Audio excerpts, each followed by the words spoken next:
y'all doing? That video gonna be about old Akon, old tap dancing giant himself, old Froggy Turtle, old Kermit the Frog singing, choking Buster. What a few songs I like.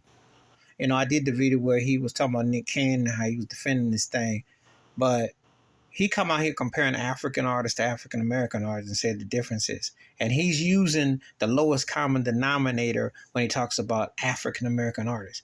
He worked with Michael Jackson, Lionel Richie. They weren't sagging their pants. They were highly respected artists. He worked with R. Kelly. Now, R. Kelly did some sagging, but R. Kelly dressed up. Say what you want. Kels, dressed up, especially when he was doing stepping songs. So, who is Akon talking about, and exactly who was such I know that he got hustled over in the industry with his stage name. Locked Up was his big hit, what he did with Jadakiss, and I understand that. But you got to understand how this works. When racist white folks say go back to Africa, last I checked, African brothers and sisters ain't never sent no money over to say, hey, y'all want to come back home? Ain't nobody ever sent me a letter or a note with a round trip ticket. And see, being black in America, you're stuck in two places where nobody really wants you. You're over here and you know they racist and they do everything to let you know. And then you go back to the motherland, and if you ain't got the right bag and the right situation, they ain't gonna let you just sit there and just work on the land, because they're gonna look at you because of where you've been. Even though Black America rocks the world. Everybody knows that Black culture, especially entertainment and the music and the art, everybody's influenced by it, for better or for worse. Now, I ain't gonna lie. A lot of the hip hop, and I'm gonna say this as someone who grew up on it, a lot of it is plantation based. A lot of it is a white massa who didn't paid a lot of these ninjas out here to tap and shuffle and do all kinds of buffoonery. And that's what you see. But that ain't got nothing to do with the rich legacy what we had growing up. You see. And so Akon gonna sit there and say that stuff. Well, obviously you weren't enriched with Black musical experience of some of the greatest composers. You see. Because I tell this turkey, I tell that old frog choking singing, I said, did you see Bill Withers' pants sagging?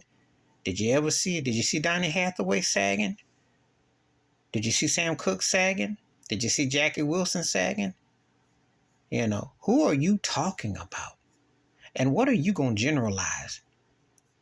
Did you see Earth, Wind & Fire sagging? See Sly and the Family Stone sagging? Come on now.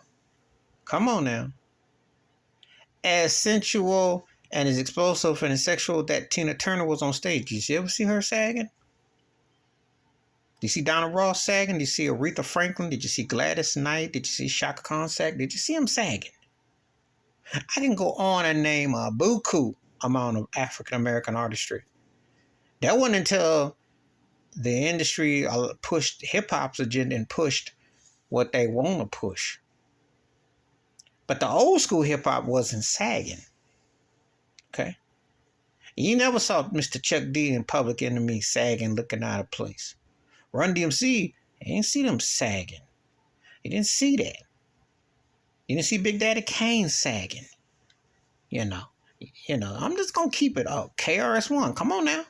Rakim. See, I go back old school with the stuff. I can bring it. But this agenda, and Akon benefited from it. But you don't like it so bad, and you got such disdain, and you telling Black folks to get over slavery, get over this. Why are you still over here? Why are you still trying to pimp off of it? You trying to co-conspire, you see. We don't talk about it enough. Yeah, African folk need to signify how they feel about Black America too. We know what it's like with white America predominantly over here and how you got to deal with the politics. But Africans need to step up too. But Akon, you non-talented, croak, sounding frog in the voice, jive turkey, please. You had a few decent songs. And as a businessman, I give you your props with Gaga and T-Pain and how you hit. But your corny behind non-singing butt is the last person to talk about some talent. I mean, it was just We know the Jimmy Iovine and the scope machine went an overload for you. Well, corny non-singing behind. Please. Please hit like, subscribe, welcome thoughts and comments, and I do respond. Thank you. Wash your hands. Keep your mind clear. Share the video if you want to. And I don't like talking about non-singing jive turkeys like that. Because, see, he get on my last nerve.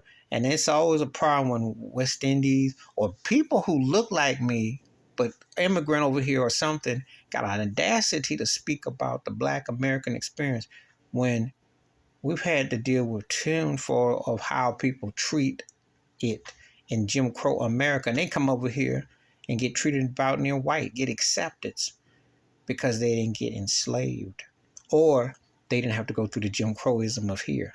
But I doubted they could pop the collar back home, because if you could, you never would have left and you wouldn't have come to America with 3 Ks. You're benefiting on our own necks. I'm out.